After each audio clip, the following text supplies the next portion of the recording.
এইবেলি মেট্ৰিক পৰীক্ষাত কোনো ছাত্ৰ ছাত্ৰী উত্তীৰ্ণ নোহোৱা অসমৰ 17খনকৈ শিক্ষানুষ্ঠান বিলুপ্ত কৰাৰ সিদ্ধান্ত গ্ৰহণ কৰিছে অসম চৰকাৰে।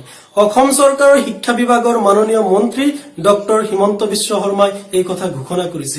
এই সিদ্ধান্ত জনস্বাৰ্থ বিৰোধী, এই সিদ্ধান্ত শিক্ষা বিৰোধী। আমি ছাত্ৰ মুক্তি সংগ্ৰাম সমিতিয়ে এই সিদ্ধান্তৰ তীব্ৰ বিৰোধিতা কৰিছো আৰু অতি শীঘ্ৰে এই সিদ্ধান্ত বাতিলৰ কাৰণে দাবী উত্থাপন কৰিছো। 17খনকৈ শিক্ষানুষ্ঠানৰ পৰা কোনো ছাত্ৰ ছাত্ৰী উত্তীৰ্ণ নোহোৱাৰ খবৰে নিশ্চয়কৈ আমাক ক্ষোভিত কৰি তুলিব, হতাশ কৰি তুলিব। কিন্তু তাৰ অৰ্থ এইটো নহয় যে সেই শিক্ষানুষ্ঠানসমূহ বন্ধ কৰি দিয়া মানে সকলো সমস্যাৰ সমাধান হৈ যাব। সেই শিক্ষানুষ্ঠানসমূহৰ এই নিম্নগামী ফলাফলৰ কাৰণে জগৰীয়া কোন?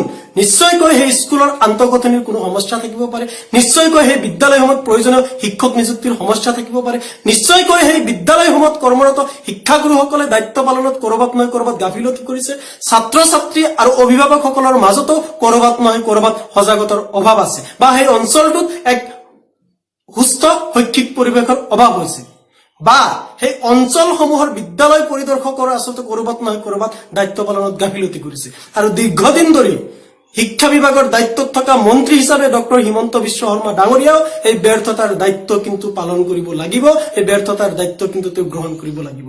আচলতে আমি কি কৰা উচিত আছিল?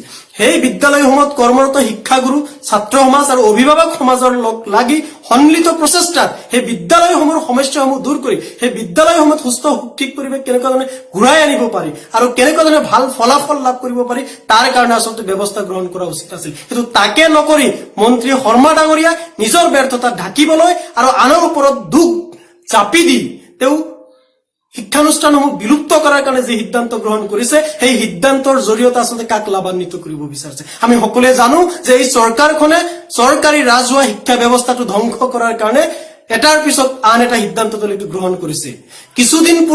কিছু বছৰ পূৰ্বে আপোনালোকে জানে যে বিদ্যালয়সমূহ একত্ৰীকৰণৰ নামত হাজাৰ হাজাৰ বিদ্যালয়সমূহ নোহোৱা কৰি দিয়া হল। এতিয়া ভাল ফলাফল নোহোৱাৰ অজুহাতত বহু শিক্ষানুষ্ঠান বন্ধ কৰি দিয়াৰ সিদ্ধান্ত গ্ৰহণ কৰিছে। আচলতে চৰকাৰখনে গোটেই চৰকাৰী ৰাজহুৱা শিক্ষা ব্যৱস্থাটোক ব্যক্তিগতকৰণৰ ফালে আচলতে ঠেলি দিব বিচাৰিছে আৰু সেই ষড়যন্ত্ৰৰ আচলতে অংশস্বৰূপে এই সিদ্ধান্তবিলাক গ্ৰহণ কৰি আছে।